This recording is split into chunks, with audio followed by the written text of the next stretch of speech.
Formality से कोई प्रदूषण पैदा होता है, ये एक नहीं मानने वाली बात है।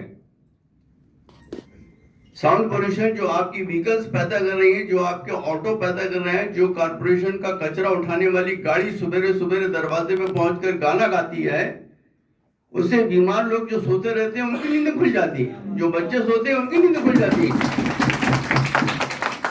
इसको न देखकर जो जमीन के ऊपर प्रदूषण हो रहा है, इसको न देखकर आप हवा में उड़ रहे हैं। हवा में मत उड़िए और किसी भी कानून को बनाने के लिए इतनी जल्दीबाजी मत कीजिए। पहले बहुत सोचना समझना चाहिए, फिर उसके बाद कोई रेगुलेशन जारी करना चाहिए। और भोपाल से कोई भी रेगुलेशन जारी होता है तो उसके तुरंत बाद नगरीय निकाय की तरफ से रेगुलेशन जारी होता है।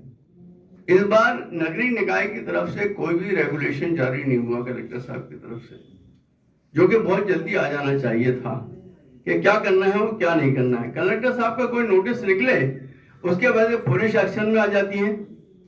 पुलिस जाके मंदिरों से मस्जिदों से स्पीकर उतरवाने लगती है। किसने दिया ऑर्डर? ये स्पीकर आप नीचे उतारो, ये ऑर्डर किसने दिया आपको?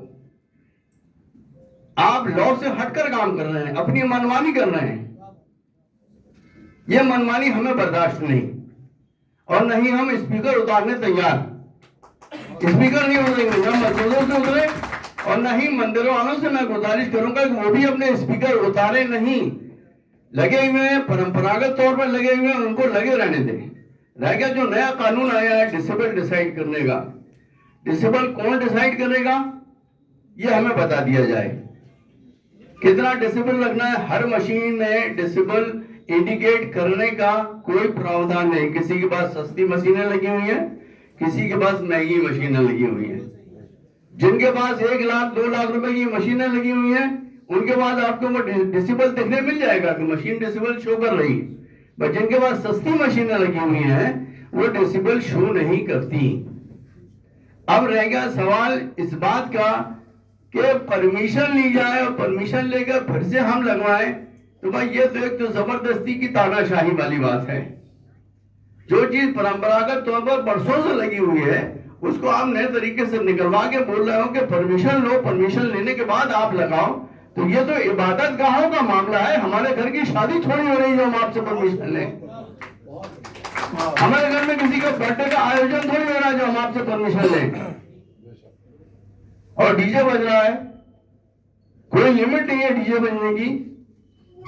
जो लोग हार्ट के पेशेंट्स हैं उनसे पूछिए आप कि उसकी जो डीजे की दमच होती है वो हार्ट तक पहुंचती है। एक आदमी की इसी डीजे की वजह से डेथ भी हो चुकी है ठक्कर ग्राम में। लिहाजा मैं कलेक्टर साहब से गुजारिश करूंगा कि अपने दिशा निर्देश जारी करें और पुलिस को मनमानी करने से रोकें। जो गांव-गांव पहुंच रही है, आउटर एरिया में पहुंच रही है, जाके स्पीकर उतरवा रही है। स्पीकर उतरवाने का रूल किसने निकाला? किसने ऑर्डर निकाला? आप हमें ऑर्डर दिखा दीजिए कि स्पीकर उतारना है मंदिरों से, मस्जिदों से, गिरजाघरों से, तब उतार लेंगे। हाईकोर्ट का ऑर्डर है आपके पास? अगर ऑर्डर है तो हम बिल्कुल मानने के लिए तैयार, बिल्कुल हम स्पीकर उतार लेंगे। रह गया साउंड कम करने की बात, इससे हम बिल्कुल पूरी तरह से एग्री हैं, पूरी तरह से एग्री।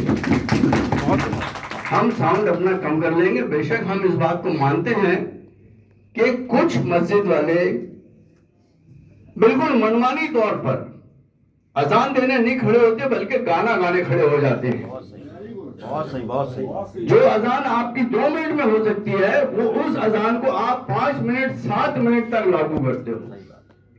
ये गलत है, इसमें पाबंदी बहुत जरूरी है। दूसरी बात, एक बात ये कहना चाहूंगा कि चाहे पूरब में हो, चाहे पश्चिम में हो, चाहे उत्तर हो, चाहे दक्षिण,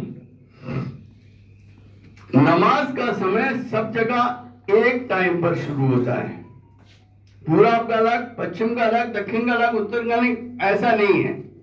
4:10 पर नमाज का टाइम शुरू होना है तो 4 प्रदेश में नमाज पढ़ी जाएगी।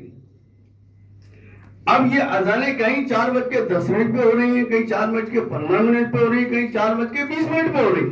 3:30 ये गलत है। इसके ऊपर भी मस्जिद वालों को करना पड़ेगा कि 4:10 पे अगर अजान होना है तो 4:10 पे आपकी नमाज का टाइम है, उसी टाइम आप अजान पुकारिए और 2 मिनट में आपकी अजान हो जाना चाहिए। रह गया जुमे का खुतबा।